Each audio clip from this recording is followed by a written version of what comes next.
Mullen Automotive has finally got production happening. It's a shame it's not doing much to help the stock price though.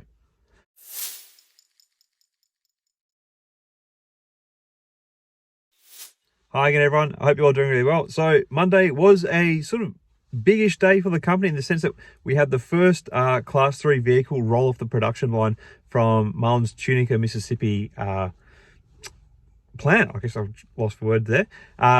It's obviously a milestone people have been waiting for, to see production actually start and have its first car rolling off the assembly line. Now, this is good because the company sort of put out some PR around it saying, there's a video of the truck coming off the production line that you can see on the website.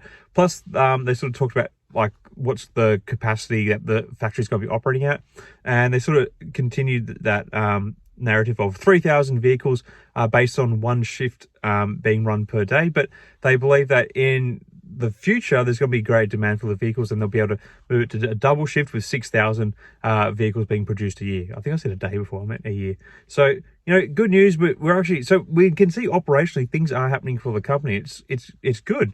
This is what we've been waiting for.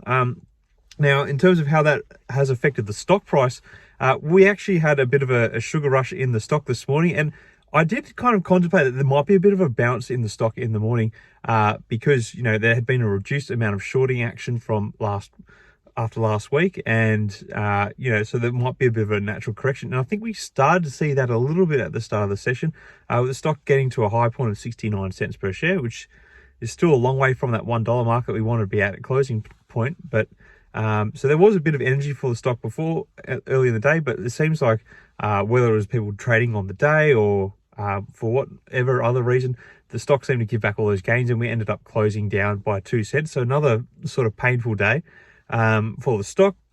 In terms of the short interest now, there isn't any updates on my data coming from Fintel at the moment. We're still sitting at about 8% of the float shorted.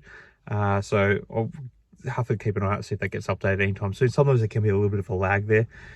So still, not a highly shorted stock technically, but yeah, it's interesting that like we've had this kind of good lineup of PR to hopefully get the stock price back to being NASDAQ compliant for 10 consecutive days leading into September 6th, and it just seems to not be working out. Obviously they've lined up the $25 million stock buyback. They did just a small reverse stock split, as small as they could, to get to the $1 mark and hope that the buyback would be able to support the stock up there. But as we have seen, we've now had 4 consecutive days of the stock price falling, albeit today's one being only a smaller fall in the scheme of what's been going on, but still it is not great.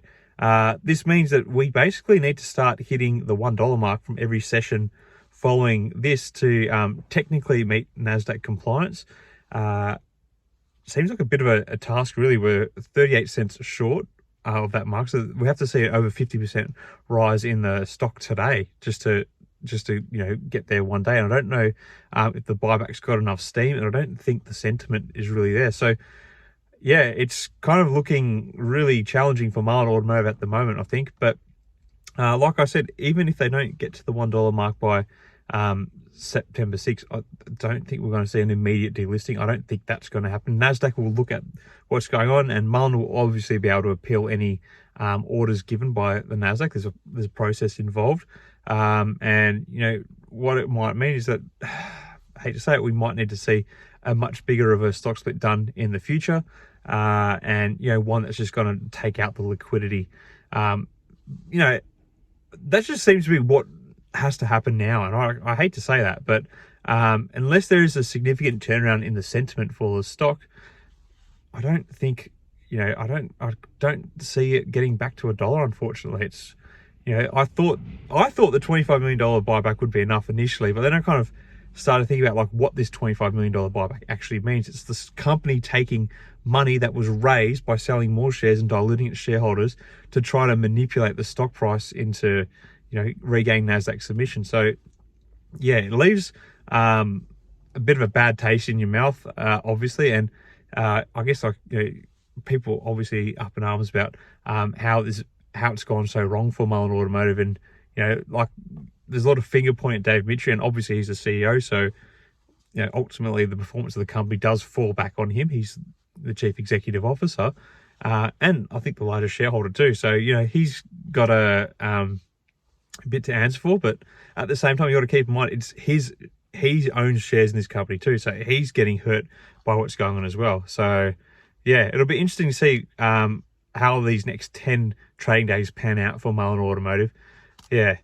Anyway, let me know your thoughts on everything going on right now.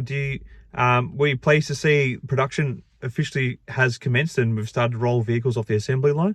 Do you think there's going to be some sort of miracle come Tuesday where the stocks are able to get back above the $1 mark? Let me know your thoughts down in the comments below. Till next time, everyone, may the markets trade in your favor. Cheers.